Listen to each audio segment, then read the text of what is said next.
Oke,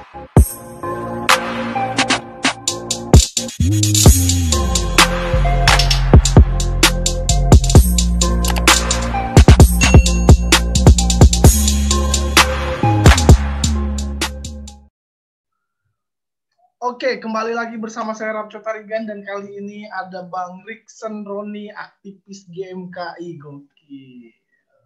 Halo, selamat malam, Bung. Selamat malam, Abang. Bagaimana kabar, Abang? Puji Tuhan, terakhir ketemu sekitar 2 bulan yang lalu, masih dalam keadaan yang baik-baik saja. Wih, mantap. Bagaimana nih wacana kita KLB? Kayaknya makin lama makin sedih. Aduh, itu dia, Bung. Setidaknya Liverpool sama Real Madrid masuk 8 besar. Oh iya. Iya ya. Iya, karena kadang-kadang memang berbicara tentang kepentingan itu, berbicara tentang perjuangan itu, ya harus mengakomodir suara mayoritas, toh. Betul. Sayangnya kalau berbicara kembali ke masa lalu kita tidak didukung 50+1. Tapi ya memang seperti itulah. Ya mungkin karena dana juga, karena apa segala macem kayak gitu. Jadi ya akan lebih sulitnya di situ. Bang, aku ngajak ngobrol abang lagi nih karena aku terdistract dengan status abang yang soal di game kayak Tanah Air ya, yang abang bilang bahwa perbedaan agama di game KI itu gimana? Ini maksud tujuan abang mau nulisnya ini mau ngapain? Mau nyindir orang kah atau gimana kah? Betul. Artinya kan ada udang di balik bawang nih, Bung. Kalau orang nunukan udang. Jadi ada udang di balik batu. Jadi sebelum ke sana, Bung, saya coba bercerita dulu nih, Bung. Soalnya memang enak lebih cerita ya. Boleh. Saya coba akan berangkat dulu dari sejarah terkait Katolik dan Kristen ini sebelum akhirnya kita merembet ke pertanyaan itu. Memang harus kita sadari bahwa Katolik itu lebih dulu memang ada ketimbang Protestan. Katolik itu sudah muncul sejak abad kedua dan untuk Protestan sendiri itu kurang lebih 14 abad setelahnya. Di tahun 15 abad ketiga. Kalau Katoliknya ya? Abad ketiga.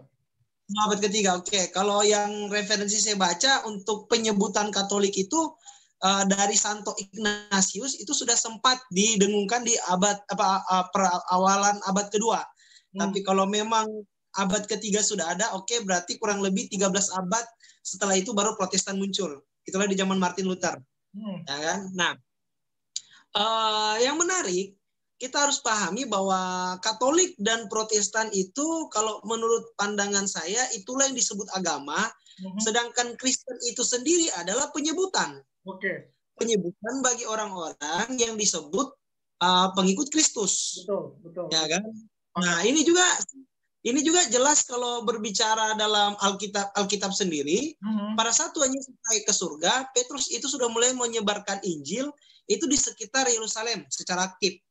Akhirnya warga atau orang-orang yang ada di Yerusalem itu menyebar pergi ke Fenisia, Siprus dan akhirnya ke Antioquia untuk juga membicarakan tentang Injil. Betul. Oke. Di Antioquia inilah jemaat mula-mula itu diperkenalkan dengan istilah atau nama pengikut Kristus atau disebut Kristen. Oke, nah maka dari itu alur yang akan kita bahas bahwa agama dan sebutan itu memang dua hal yang berbeda menurut saya. Apalagi nanti kita akan tarik dalam konteks ke GMKI nanti lebih mengkerucut lagi, spesifik lagi. Itu dia makanya ini agaknya perlu sedikit walaupun sederhana ya.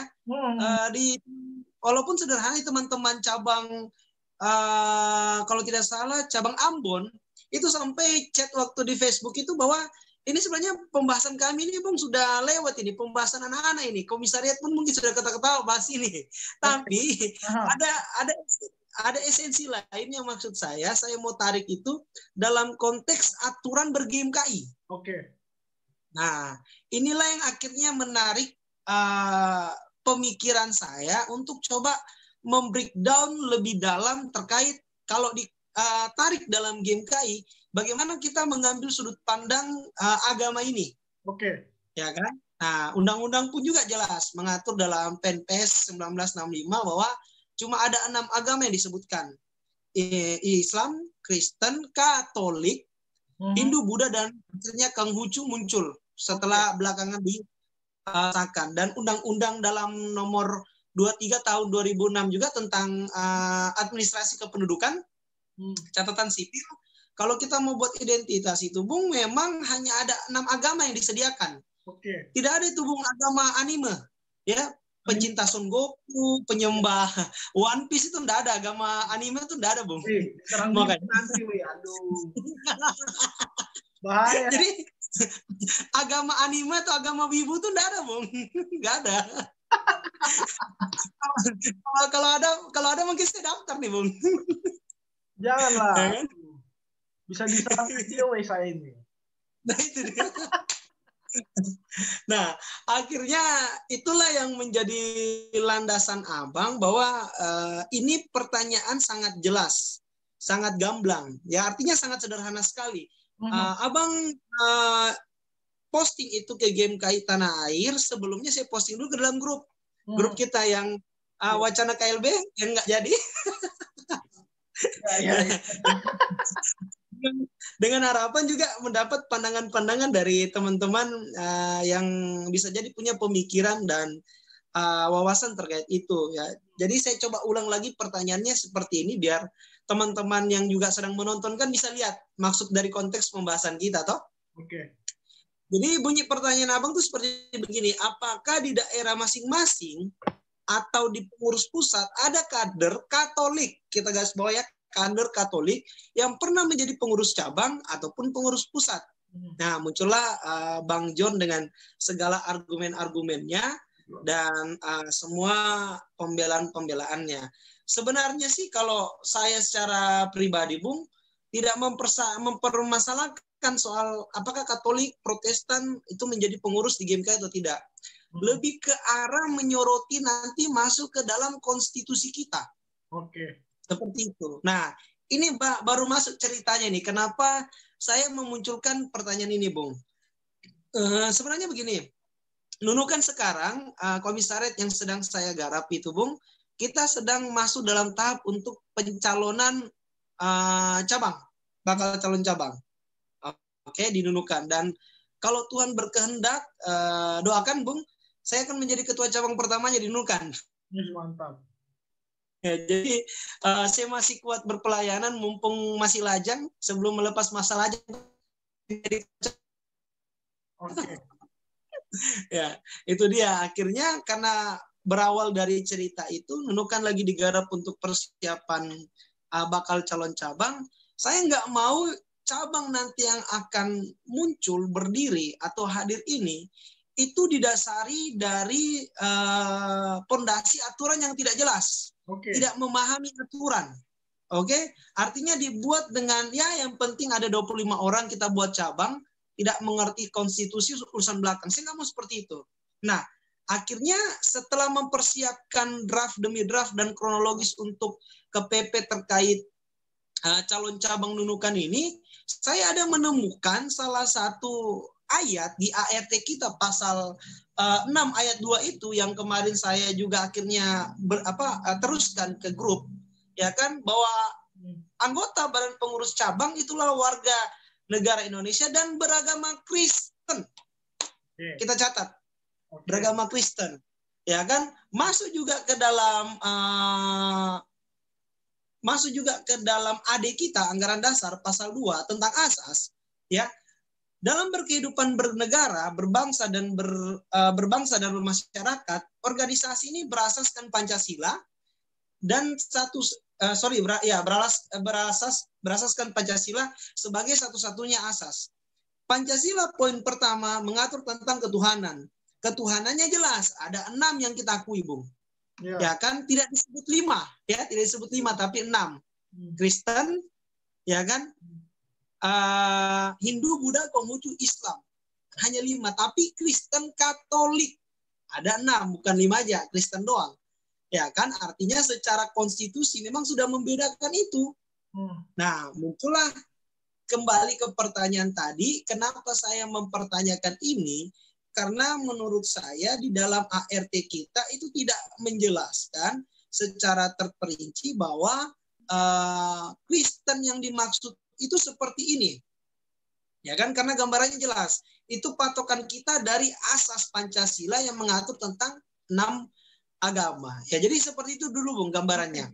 Bang, tapi ini menarik. Tadi Abang di awal sebutkan bahwa sebutan Kristen itu adalah sebutan pengikut Kristus. Apakah kemudian di negara kita, apakah hanya disebutkan Kristen aja atau sebenarnya ada Kristen Protestan dalam peraturan perundang-undangan kita mengenai 6 agama itu?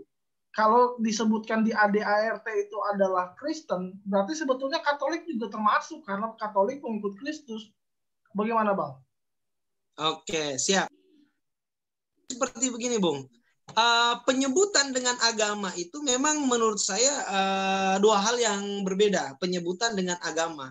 Saya sih berpikir kenapa tidak dari awal, ya kan, di dunia ini tuh mengadopsi cuma satu nama, yaitu Kristen sebagai agamanya, ya kan? Nah, kita percaya, kita ketahui bahwa sampai saat ini orang Katolik pun juga agaknya susah atau sulit mau disebutkan dengan kata Kristen. Dan ini doktrin gereja, doktrin gereja. Jadi saya punya teman, kita punya kenalan di Katolik. Mereka kalau disebut Kristen mereka nggak mau. Jadi kalau ditanya apakah pengikut Kristus itu tidak disematkan juga untuk Katolik.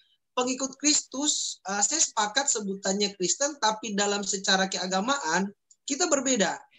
Penyebutannya sama, tata caranya yang berbeda, Bung. Itu jadi masalah. Penyebutan kita memang oke lah, nggak masalah, tapi tata caranya yang akhirnya agak sedikit berbeda. Nah, jadi menurut saya Katolik memang bisa disebut pengikut Kristus, tapi aturan atau konstitusi dalam bernegara kita tidak mengakui Katolik itu sebagai Kristen. Itu yang jadi masalah, Bung. Dari landasan aturannya dulu. Dulu, karena di ADART kita juga tidak menjelaskan secara jelas tentang Kristen apa ini.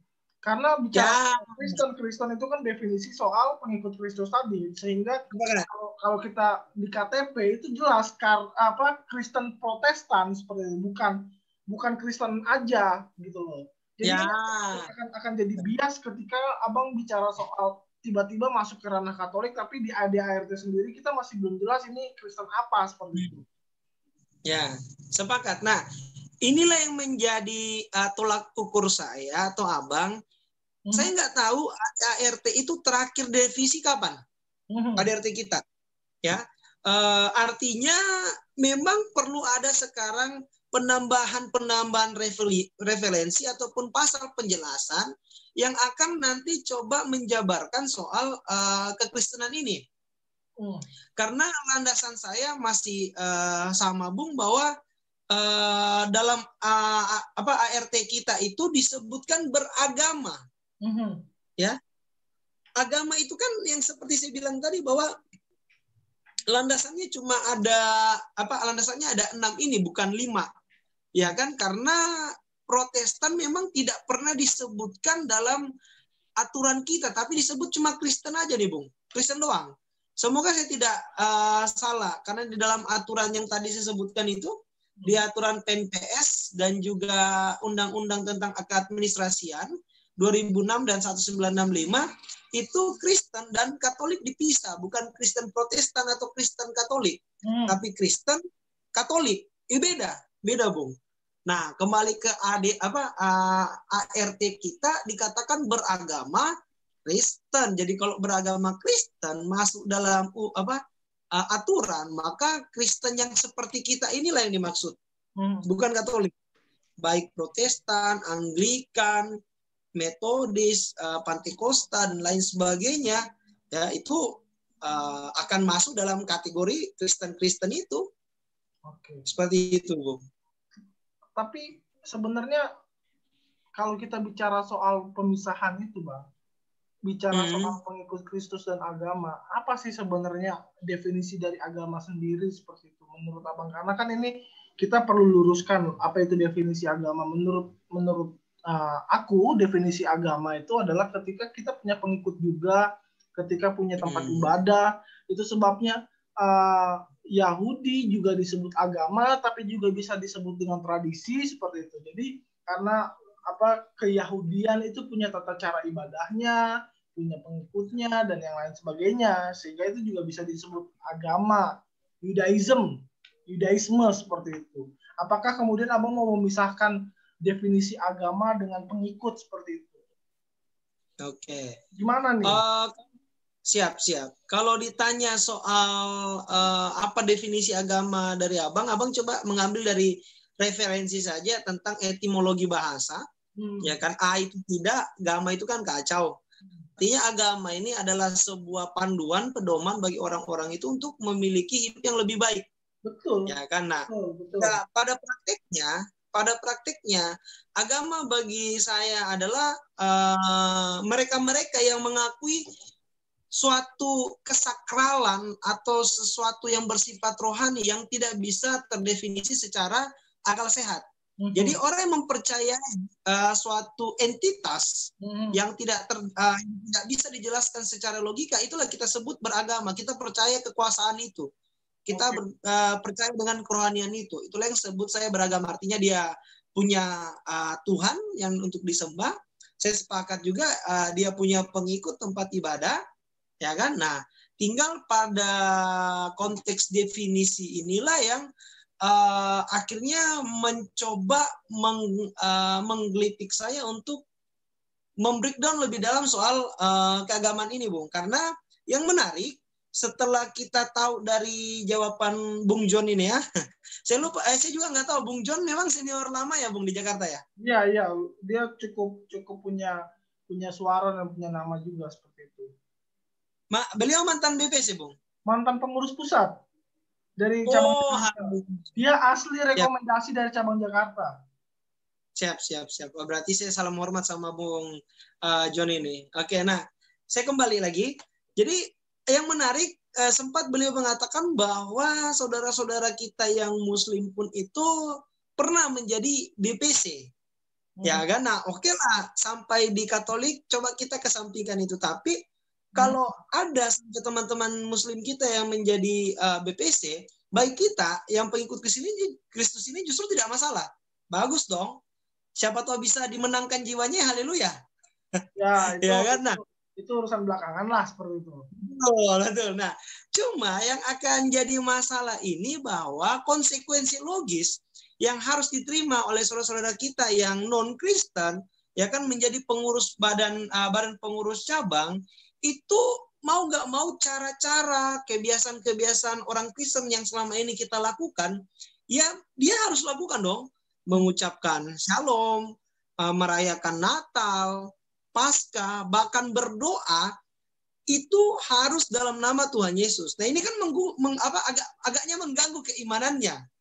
Ya kan? Nah jadi agaknya lucu juga kalau misalnya teman-teman kita yang Muslim ini pernah menjadi BPC dalam cabang, ya kan, kepengurusan GMKI, sedangkan praktik-praktiknya itu harus mengikuti agama kita. Betul. Nah, ini yang artinya menjadi lucu. Jadi kalau kembali ke pertanyaan tadi, apakah agama definisinya seperti apa? Definisinya itu ya seperti yang tadi saya sampaikan, Bung.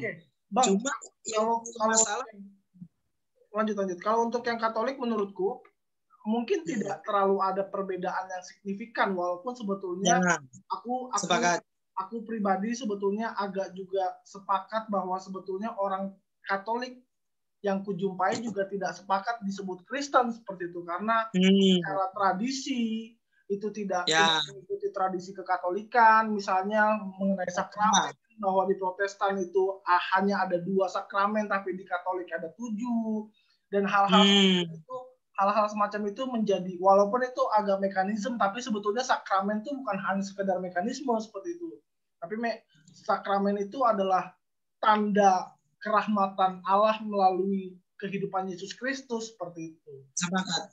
Makanya Katolik itu sangat, apalagi kalau bicara soal Bunda Maria, itu sangat ditekankan sekali dalam tradisi Katolik, sementara di Kristen Protestan nampaknya agak sulit kita bicara soal Bunda Maria sebagai Bunda Allah karena jarang terdoktrin seperti itu gitu loh.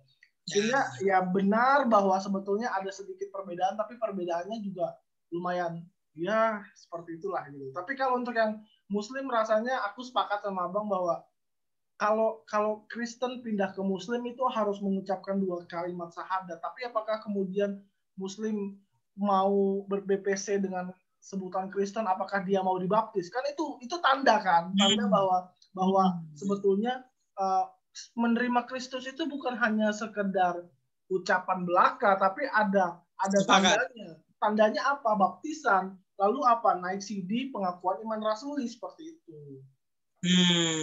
Sepakat, Bung. Nah, itulah makanya saya berpikir bahwa pembahasan kali ini lebih ke arah bagaimana akhirnya kita melihat kembali anggaran dasar kita, anggaran rumah tangga kita yang mungkin sudah lama tidak tersentuh dan dibedah secara subjektif.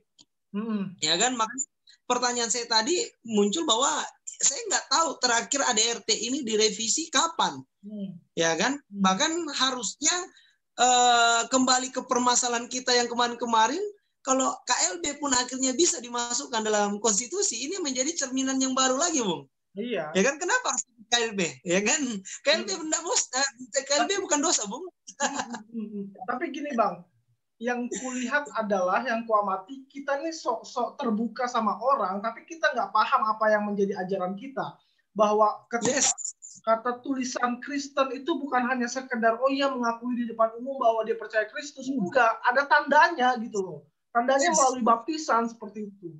Dan itu nggak bisa semena-mena kita bilang, ya udah yang penting orang itu, seorang Muslim ngomong di depan anggota bahwa dia percaya sama Kristus, selesai. Nggak begitu gitu loh.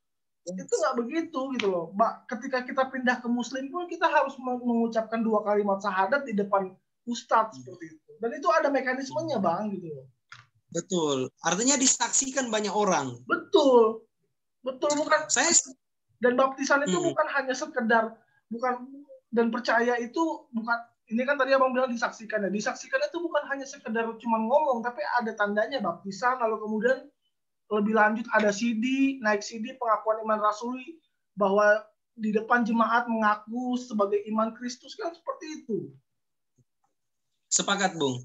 Nah, makanya saya sih berpikir bahwa mengakui Yesus, ya kan, dan menerima Yesus itu tidak semudah yang hanya dari ucapan aja. Ada hal-hal yang bersifat spiritualisme yang memang harus kita yakini secara hati nurani gitu loh. Ya kan? Kalau dia dikatakan bahwa mereka mengucapkan janji itu, menyampaikan kata-kata itu di depan umum, ya kan? Lantas dalam praktik sehari-hari dia tidak menjalankan itu tetap akan menjadi evaluasi di kemudian hari. Betul. Apakah kita kekurangan kader? Oke, di beberapa tempat ada yang seperti begitu, Bung. Untuk mencari kader Kristen di sini itu sangat susah. Saya kan agak bingung ya, kenapa akhirnya tempat itu dipaksakan untuk menjadi cabang, ya kan? Kalau memang kader-kader Kristennya kurang, kenapa tidak dimulai dalam tatanan komisariat dulu gitu? Betul. Ya kan? Karena secara pribadi di daerah saya, Bung, kita mau hampir 5 tahun jadi komisariat dan belum jadi belum dari cabang. Padahal kita secara potensi Kristennya banyak, orangnya banyak, tapi tidak di semudah itu, apalagi kalau naik cabang kan. Nah, makanya saya sih berpikir sampai detik ini kalau mengacu ke anggaran dasar ini, selagi belum ada pasal penjelasan yang mendefinisikan tentang Kristen yang dimaksud adalah universal, ya kan? Maka saya masih mengamini bahwa Kristen yang dimaksud itu adalah non Katolik dan juga yang bukan termasuk Katolik dan juga Muslim. Betul. Karena ini aturan yang ngomong. Jadi artinya kalau menjadi kader kita agama cukup Hindu, agama Buddha juga nggak bisa seperti itu. Ya. Agama Hindu dan agama Buddha juga sebenarnya tidak bisa seperti itu. Yes, that's it, brother. Artinya apa? Kalau menjadi kader itu cukup menerima visi misi dan melaksanakan aturan organisasi. Oke, itu rules-nya. Tapi untuk masuk ke BPC, tunggu dulu, Bos. Ada aturan khusus. yang menyempitkan itu. Jadi selain kamu menerima visi misi dan mau menjalankan aturan organisasi, kamu harus beragama Kristen. Betul. Itu yang menjadi masalah. Betul. Ya kan? Betul. Jadi artinya saya tidak mempermasalahkan soal lo kalau menjadi kader kok bisa, menjadi BPC tidak bisa. Itu kan sempat dipertanyakan sama Bang John di dalam grup. Saya bilang pertanyaan kalau seperti itu Bang, kita gampang saja, kita bisa menjawab. Kalau menjadi kader itu kan bukan tuntutan sebagai penanggung jawab organisasi. Kalau jadi anggota, oke, kita boleh memperlakukan hal namanya fleksibilitas. Tapi masuk di dalam pengurus, tunggu dulu. Ya kan, ada rules-nya. Mau jadi BPC ada caranya, Bos. Kalau mau jadi anggota biasa ya cukup begini. Tapi masuk ke anggota, menjadi badan pengurus cabang, ya ada caranya, nggak bisa seperti kita menggampangkan seperti itu. Saya dibentuk, ya kan, dan diajarkan dari senior-senior GMKI itu untuk satu, taat banget, ya kan, taat banget konstitusi, ya kan. Tapi agak lucu kalau pada praktiknya banyak senior-senior lain yang akhirnya membuli saya bahasanya ya. Itu kan di grup episode terakhir akhirnya ribut juga tuh. Sampai saya bilang ya udah kalau mau kita diskusi langsung, ini nomor saya. Gak ada juga yang telepon, Bung. Maksud saya begini, janganlah karena perbedaan pendapat kita punya pandangan yang berbeda selalu menjadi ajang bulian ya. Saya makanya saya teringat satu hal, Bung. Saya baru tahu Indonesia itu sekarang mendapat predikat ya kan sebagai negara dengan netizen nomor 1 paling tidak ramah di Asia. Nggak tahu dengar atau tidak? Iya. Paling tidak ramah nomor 1, Bos. Yes, itu dia. Nomor 1 artinya apa? Memang kita dalam bermedia sosial itu ternyata tidak bijak dan itu terbukti ada surveinya. Akun Al England sekarang sudah diblok, nggak ada, hilang. Tahu kejadiannya, ya kan? Kemarin juga kejadian masalah Dewa Kipas bertanding dengan GM Ibu Iren, ya kan? Herannya saya lebih banyak yang pilih Dewa Kipas, Bung, walaupun kalah akhirnya 3-0. Ya, saya nggak pegang GM Iren lah, gimana sih? Ya. Nonton nggak, Bung? Nonton nggak di podcastnya? Anjay. Itu yang maksud saya. Bayangkan presentasi, Bung. Saya ada lihat di 3 survei. Yang pertama saya lihat surveinya itu di Facebook. Yang kedua saya lihat surveinya di IG. Dan yang ketiga itu saya lihat surveinya di YouTube. 3 media ini semua pegang Dewa Kipas, Pak Dadang. Heran, cuy. Ini sense di mana logikanya? Nah, akhirnya kembali ke pertanyaan tadi, karena saya lihat sudah pendiskusian di Facebook juga tidak kondusif, ya udah saya lempar nomor HP, kalau ada mau telepon kita konfirmasi lagi. Maksud saya senior itu tolonglah kalau memang senior memang memposisikan dirinya pada tempat yang bijak. Merasa ya kan lebih pintar dan lebih berpengalaman dari adik-adiknya, tapi kan harusnya memberikan role model juga, ya kan. Jangan lantas karena ada perbedaan pendapat muncul kata-kata cacian hinaan hanya untuk katakanlah membentengi dirinya. Betul. Ya kan, membentengi diri, menganggap pembelaan dan lain sebagainya. Akhirnya saya tinggalkan aja, ya kan, karena saya tidak mau mengundang persepsi-persepsi dari teman-teman yang lain. Makanya muncullah diskusi pada malam ini untuk menegaskan bahwa ayo coba kita duduk bareng, ya kan, untuk membahas tentang ADRT kita ini. Kita jangan terlalu sibuk juga bahasanya ya, mencari kursi satu, ya kan, ya salah satunya ya. Atau mencari kursi 01 pada saat dekat-dekat kongres, sibuk minta nomor ketua cabang sana sini, tapi konstitusi kita yang menjadi dasar berGMKI kita selama hidup ini itu tidak pernah diutak sama sekali, diutak-atik. Ya, itu Bung, perlu jadi catatan juga buat kita. Bang, atau jangan-jangan gini Bang, senior kita ini tidak mengerti soal teologi agama-agama seperti itu. Makanya kalau misalnya orang pindah gereja, pasti yang diminta apa? Surat baptis. Itu menjadi tanda bahwa kita tuh benar-benar mengaku percaya ada baptisan itu gitu loh. Iya nggak sih? Makanya aku pernah bilang sama Kecap Jakarta yang kemarin itu, aku bilang bahwa kalau kita hanya sekadar bilang, kalau kita menerima orang, bukan bukan tertutup ya, tapi kalau kita ya, atau membatasi. Ya, kalau kita hanya berpandangan bahwa oh ya udah yang penting dia sudah mengakui di depan umum tanpa melakukan baptisan, itu menurutku tidak sah gitu loh, karena tanda baptisan itu adalah tanda yang dimateraikan seperti itu. Yes. Dan yes, itu mengikuti cara hidup Kristus, bahwa dia telah dimateraikan dengan Bapa melalui baptisan seperti itu. Nah, saya sepakat.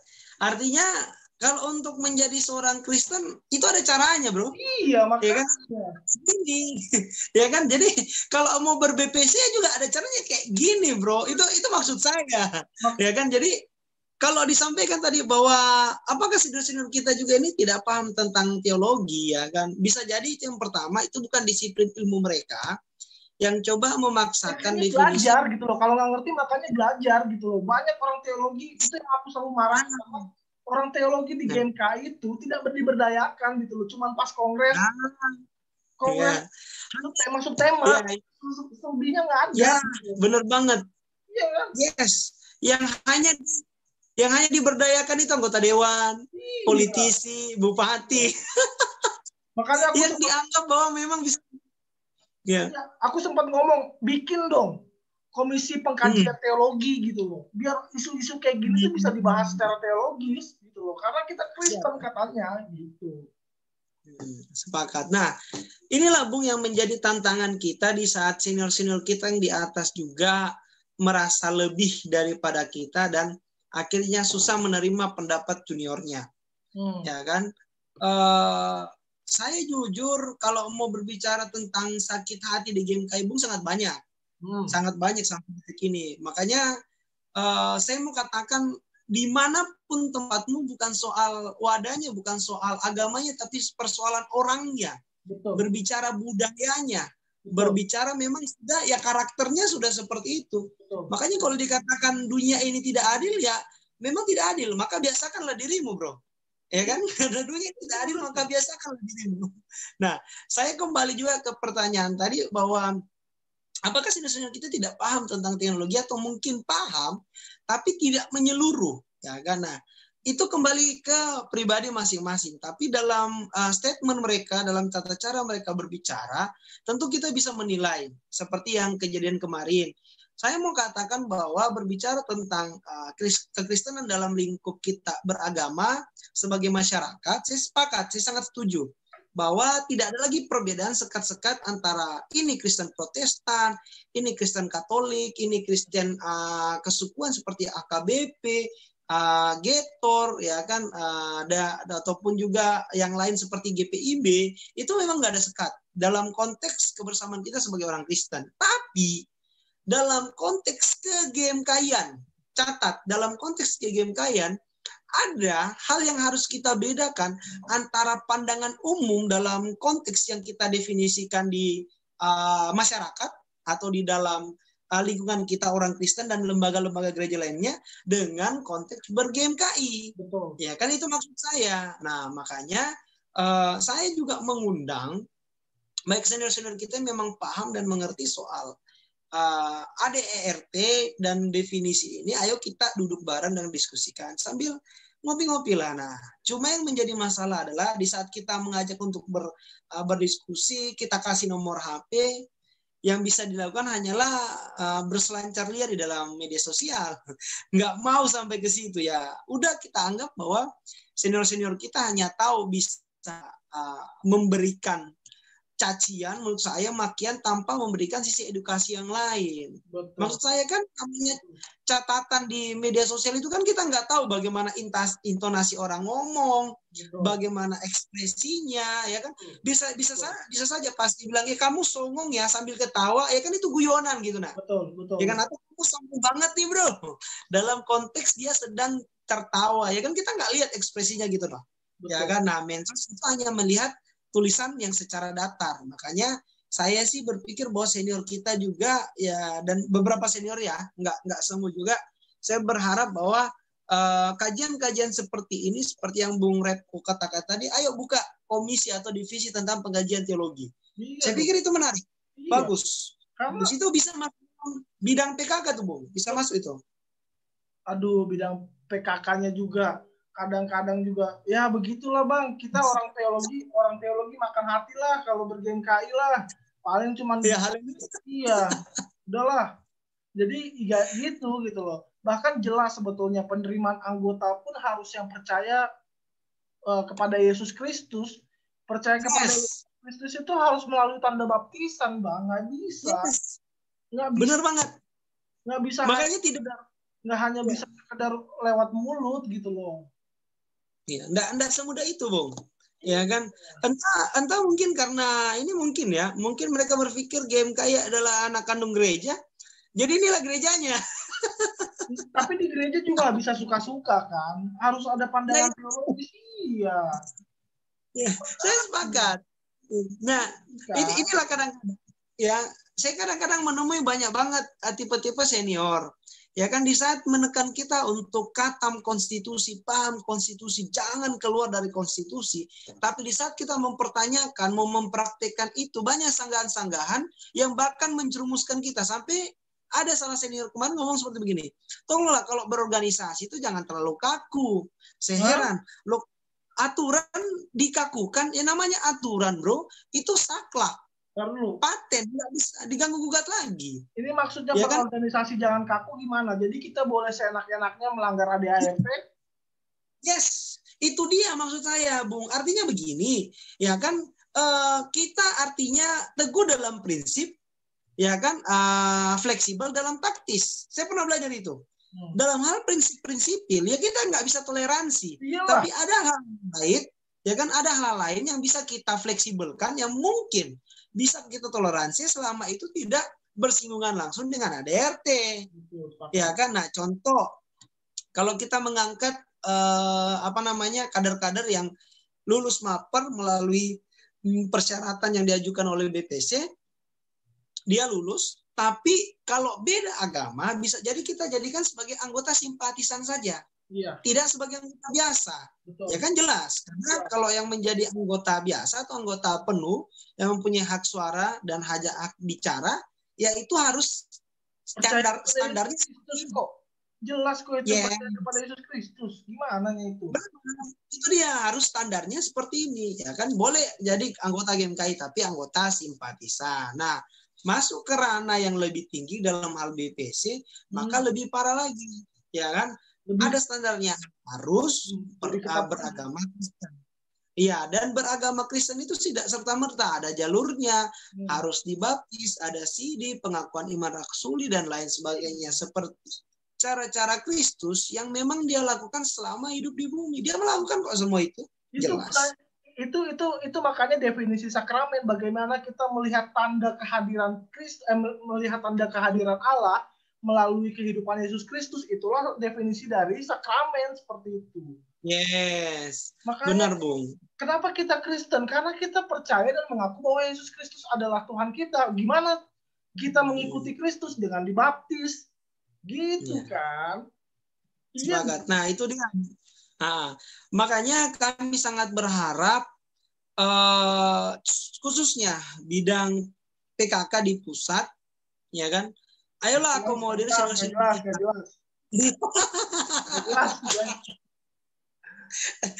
Bung. Kita berdoa saja, ada mujizat terjadi, Bung. kita mau gini ya, Bang.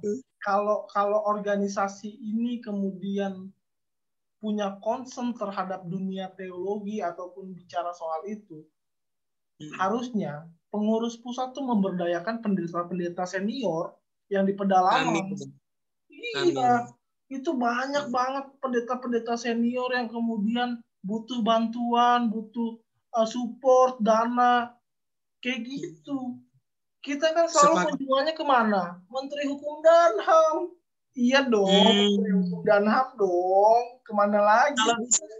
Iya dong, kalau bisa seminggu 3 kali. Iya jalan-jalan. Dapat amplop kan? Aduh, saya kadang-kadang lihat postingan-postingan itu, Bung. Ya sudahlah, kita juga tidak mau menghakimi, artinya itu pertanggungjawaban dia.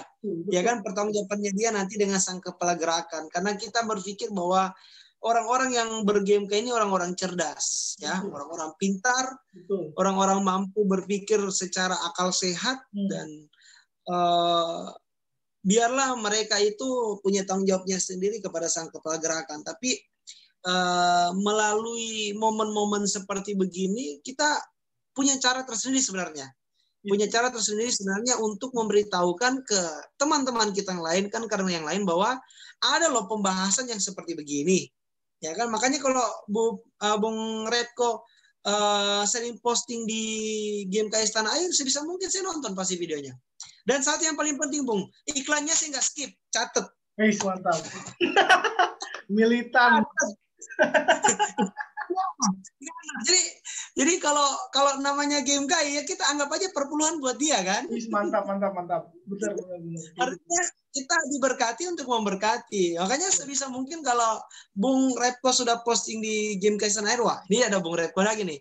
Klik, begitu ada iklan muncul, nggak di skip, nonton. Ya kan, tunggu aja jalan di situ. Nah, artinya media-media seperti begini kita bisa pakai untuk menyuarakan Shalom Allah. Oke lah, mereka punya cara tersendiri dalam berdialektika. Ayo kita juga berdialektika dalam tatanan yang seperti ini. Karena saya pikir pelangi itu indah karena berbeda warna, Bu. Oke? Artinya kita perlu juga variasi-variasi berpikir yang lain untuk melihat sebuah fenomena atau permasalahan. Kalau semua kontra dengan apa yang saya sampaikan, maka saya mau katakan bahwa itu wajar. Saya wajar.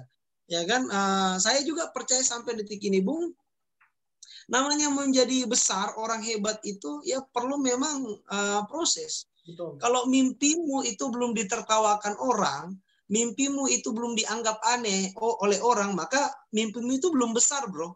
Catat. Jadi kalau mimpi kita belum ditertawakan orang atau dianggap aneh, jangan berharap kita akan menjadi orang sukses. Kita banyak, ya kan, benar kan?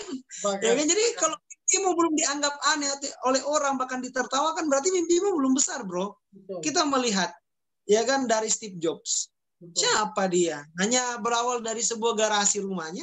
Betul. Ya kan, ditertawakan orang. Ya kan, kita lihat juga Mark Zuckerberg yang akhirnya dikeluarkan dari kampus karena ditertawakan orang. Dan satu kisah dari Alkitab, Nabi Nuh pada saat membuat batra di gunung. Betul. Ya, minta maaf nih. Ya kan, minta maaf. Betul. Guru sekolah minggu saya selalu berulang-ulang menceritakan itu. Dia ditertawakan dan dikatakan, ngapain bro buat batra di atas gunung. Betul. Tapi apa? Karena tertawa itulah membuat dia selamat. Oke? Okay? Jadi saya tidak heran dengan hal seperti begini. Jadi saya pikir, Bung, banyak cara untuk kita menyuarakan Shalom Allah. Dialektika harus tetap dibangun dengan cara-cara yang elegan, cara-cara yang baik. Saya tidak akan dendam dengan orang-orang yang akhirnya banyak hujatan-hujatan di postingan Facebook kemarin, tapi kita lebih ke arah ya ayo, itulah perbedaan pemikiran, Bung, seperti itu. Ya begitulah Game KI kayak gitu. Ya, gimana ya, Bang? Kita bicara dalam tatanan ini sih. Orang teologi itu dituntut untuk belajar disiplin ilmu lain, tapi orang lain tidak mau belajar disiplin teologi sehingga jompang. Itu sebabnya kenapa gereja menutup diri sama GMKI, karena urusan politik paling jago. Tapi giliran acara Natal, Paskah butuhnya apa? Gereja. Kan begitu. Siap. Sepakat. Itu akan menjadi otokritik buat kita sebagai orang GMKI seperti itu. Coba diberdayakan orang teologi ketika apa? Ya udah, kongres aja, bikin masuk tema, selesai. Habis itu peranannya apa? Nggak ada. Kan begitu. Paling peranannya, Bung, dijadikan sebagai bottom surat untuk 2 tahun ke depan, dibawa. Iya. Dibawa bottom surat. Dibawa bottom surat. Kayak gitu kan. Coba. Gitu. Ya, makanya kembali lagi lah. Coba Kak, ini pengurus pusat pengkaderan. Pernah nggak sebulan sekali kirimin tulisan ke cabang-cabang, tulisan teologis? Nggak pernah. Karena apa? Ya itu tadi, nggak pernah mau berdiskusi dengan orang teologi, pemahaman teologinya sedikit, Sehingga ya seperti itu gitu loh. Tapi ya aku maklum lah sebagai orang teologi, banyak orang yang bilang, Ratko sakit hati, Ratko begini. Sama, Bung. Udah nggak mikirin. Udah nggak mikirin. Sama. Artinya begini, kita berada pada klub yang sama tapi passion yang berbeda kayaknya. Satu Liverpool, satu Real Madrid. Karena gini Bang, aku karena tertarik dengan sejarah dan kemudian pembimbingku adalah pakar sejarah Prof. Yan Aritonang, bisa di-searching namanya. Dia katakan bahwa sebenarnya Leimena itu sangat dekat dengan orang-orang teologi seperti itu. Bahkan pemikiran-pemikiran dia itu tuh etika Kristen banget gitu loh. Contoh, politik adalah etika melayani. Kan itu dia temenan sama BJ Bolan, ngobrol, ngopi, gimana nih gitu. Kan gitu. Tapi kemudian pada akhirnya kita melihat bahwa GMKI ya udah yang diberdayakan DPR, komisi berapa, yang diberdayakan kementerian di bagian ini, Kementerian Hukum dan HAM, kan gitu. Sepakat.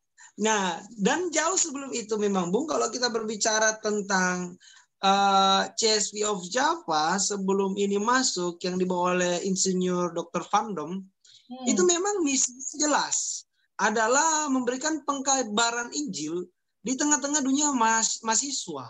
Kalau berbicara tentang pengkabaran Injil, urut-urutannya, turun-turunannya jelas. Itu berbicara tentang teologi. Bagaimana akhirnya misi keselamatan ini, kabar baik ini diperdengarkan di semua aspek. Tidak hanya dalam konteks kemasyarakatan secara umum, tapi dalam juga lembaga pendidikan tingkat tinggi. Inilah kampus, ya kan, dan lain sebagainya. Nah, perlu memang juga menjadi catatan besar bagi kita. Apakah sekarang kita katakan identitas GMK itu mulai bergeser? Ataukah orang-orangnya yang mencoba menggeser identitas itu? Ya kan? Karena saya terlalu banyak melihat sejarah juga dan membaca, pada dasarnya organisasi semakin besar, itu cuma akan ada dua ending. Ending yang pertama akankah pecah menjadi dualisme, ya kan, tigalisme, empatlisme dan sebagainya, ataukah akan meredup. Ya kan? Nah, kalau dia pecah, dia akan menghasilkan lagi organisasi baru, berkembang, belajar lagi, jadi besar lagi, muncul lagi polemik yang sama. Betul. Pasti pecah lagi. Ya kan? Nah, saya tidak tahu apakah GMK akan menjaga konsistensinya ya sampai detik ini, ataukah ada segelintir orang yang akhirnya membuat GMK ini sudah tidak pada rules-nya, pada modelnya, pada track-nya, pada jalannya. Ya, itu teman-teman silakan menjawab sendiri, karena bagi saya secara pribadi menyederhanakan aturan itu tidak segampang itu, bro. Ya kan, ada hal-hal memang yang harus kita fleksibelkan, tapi ada juga hal-hal yang bersifat prinsipil yang harus kita jaga, dan saya pegang itu sampai detik ini. Orang mau ngomong apa ya, saya sih sama kayak Bung tadi mengatakan, masa bodoh dah, selesai dah, enggak ada urusannya. Karena saya itu, Bung, lebih takut saya itu ya kan ditelakin Tuhan daripada ditelakin manusia. Iya, saya tidak akan mencari muka di hadapan manusia dan tidak di hadapan Tuhan. Apalah guna kalau semua orang suka kita tapi Tuhan tidak suka sama kita, bro. Betul. Ya kan? Siapa sih kita manusia ini? Kalau pada akhirnya pun semua manusia nggak suka sama saya, ya enggak apa-apa. Toh saya tidak hidup untuk menyenangkan kalian, bro. Jelas. Ya, seperti itu aja. Kan manusia itu apa ya, bisa dibilang dislike dan like kayak gitu, like dan dislike. Pasti gitu. Semakin kita tidak punya jabatan dalam suatu organisasi apapun, semakin kita nggak didengar suaranya. Itu realitas yang terjadi. That's why kritik-kritikku kemarin dianggap apa? Belajar dulu yang benar, masih anggota biasa. Jadi ya sama, Bung. Bahkan kita mendapatkan perkataan yang sama persis. Saya kemarin dikatakannya seperti begini, wah ini orang yang mempertanyakan ini perlu belajar lagi ADRT. saya bahkan ketawa ini, kok apa-apa yang harus disalahkan ini belajar dulu. Emang yang sudah belajar ini memang lebih paham gitu atau gimana? Makanya itulah Ya kan, jadi kayak gitu. Itulah Bung, anggaplah untung bukan malam minggu ya, anggaplah malam ini sebagai malam curhat. Ya, makanya. Tapi memang menjadi orang teologi di GMK itu apa ya? Ya begitulah.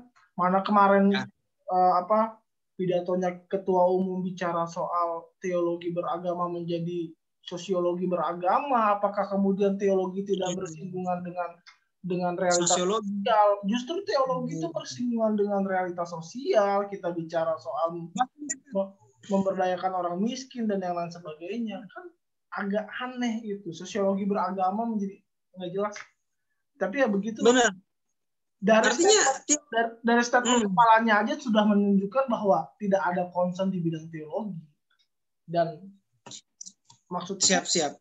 Belajarlah Betul. dulu sebelum mengungkapkan statement soal teologi seperti itu. Gitu. Artinya saya sepakat gabung, memang berbicara tentang ucapan, kata-kata itu memang harus kita pahami dan mengerti.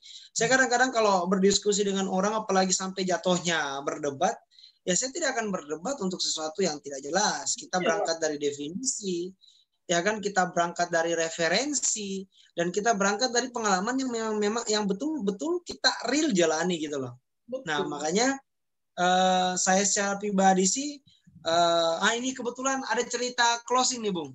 Ya.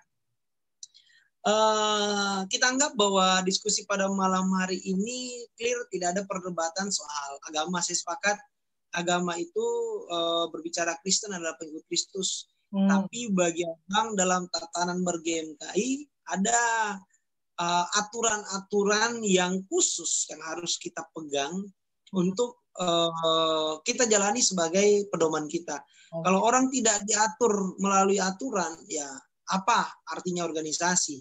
Nah, jadi saya mengutip sedikit dengan cerita yang pernah saya dengar juga, bahwa agama itu atau aliran itu sama seperti seorang ayah yang memiliki 3 orang anak.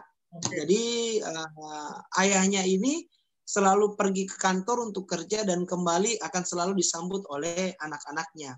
Suatu ketika ayahnya pergi kerja seperti biasa dan anak-anaknya sudah bersedia untuk nunggu di rumah. Mulai dari anak pertama, kedua, dan ketiga. Jam pun berlalu dan ayahnya kembali. Anak yang pertama begitu datang ayahnya, dia langsung pergi buatkan kopi.